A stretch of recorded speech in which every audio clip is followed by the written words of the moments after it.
Gratë më të nderuara në Islam.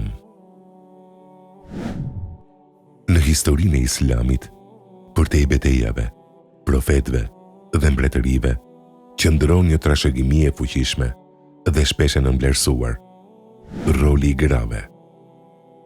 Gra që me besimin, sakrificën dhe qëndrueshmërinë e tyre, jo vetëm që formsuan ngjarjet e kohës së tyre, por u bën shembuj të përjetshëm për gjithë njerëzimin. Ky është rrëfimi i disa prej grave më të rëndësishme në historinë islame. Gratë e përmendura në burime autentike islame, në Kur'an dhe në hadithe të sakta, të cilat Allahu i ngriti në gradat më të larta. Në qendër të këtij rrëfimi qëndron Meryem binti Imran, një nga gratë më të nderuara në gjithë historinë njerëzore. Ajo është e vetmja grua e përmendur me emër në Kur'an dhe madje një sure e tërë mban emrin e saj, Surja Meryem. Meryemi jetoi në një kohë sfiduese, e përkushtuar plotësisht ndaj adhurimit. Sprova e saj më e madhe erdhi kur ajo mbeti shtatëzën me një mrekulli hynore, pa pasur kontakt me asnjë burr. E vetme, përballë akuzave dhe paragjykimeve të shoqërisë, ajo qëndroi e fortë në besimin e saj. Allahu e nderoi atë, duke e zgjedhur mbi të gjitha gratë e botëve, dhe e bëri nën të profetit Isa, paqja qoftë mbi të. Durimi dhe pastërtia e saj janë simboli besimit të palëkundur. Një tjetër figurë madhështore është Asia bint Muzahim, gruaja e faraonit, një prej sundimtarëve më tiranik në histori.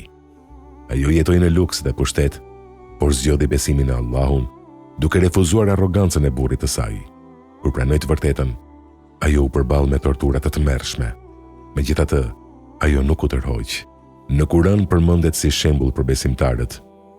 Kur ajo lutet që Allahu t'i ndërtojë një shtëpi në xhennet, ajo sakrifikoi gjithçka në këtë botë për besimin dhe sipas traditës islame është ndër gratë që kanë fituar xhennetin. Pastaj vjen Hatixhe bint Huwailid, gruaja e parë e profetit Muhammed, paqja qoftë mbi të, dhe ndër njerëzit e parë që besuan në mesazhin e tij. Ajo ishte një tregtare e suksesshme dhe një grua me ndikim në Mekë. Kur shpallja filloi dhe profeti u përball me frikë dhe pasiguri, Hatixhja ishte ajo që e mbështeti pa hezitim. Ajo sakrifikoi pasurinë, statusin dhe jetën e saj për Islamin. Profeti vetë përmendi shpesh me dashuri dhe respekt të thellë. Në hadithe autentike përmendet se ajo ka marrë lajmin e gëzueshëm për një shtëpi në xhenet, një shpërblim për besimin dhe sakrificën e saj. Një tjetër figurë jashtëzakonshme është Aisha bintu Ebu Bekër, një nga gratë më të ditura në historinë islame. Ajo jetoi pas periudhës së shpalljes dhe u bë një burim i madh dijesh për gjeneratat që erdhën. Aisha transmetoi një numër të madh hadithesh dhe ishte e njohur për inteligjencën, kujtesën dhe kuptimin e thellë të fesë. Ajo luajti një rol kyç në ruajtjen dhe transmetimin e mësimeve islame. Jeta e saj nuk ishte pas sprova. Ajo u përball me shpifje të rënda, por Allahu e pastroi atë përmes shpalljes në Kur'an, duke ngritur edhe më shumë pozitën e saj. Në mesin e grave të nderuara përmendet edhe Fatima Zahra, vajza e dashur e profetit. Ajo ishte e njohur për thjeshtësinë, devotshmërinë dhe karakterin e saj të pastër. Fatimia përjetoi vështirësi të shumta, duke jetuar shpesh në varfëri, por gjithmonë me durim dhe besim të palëkundur. Profeti e përshkroi atë si zonjën e grave të xhennetit. Dashuria dhe respekti që ai kishte për të tregojnë pozitën e saj të lartë në Islam. Këto gra nuk ishin vetëm figura historike. Ato janë modele të përjetshme.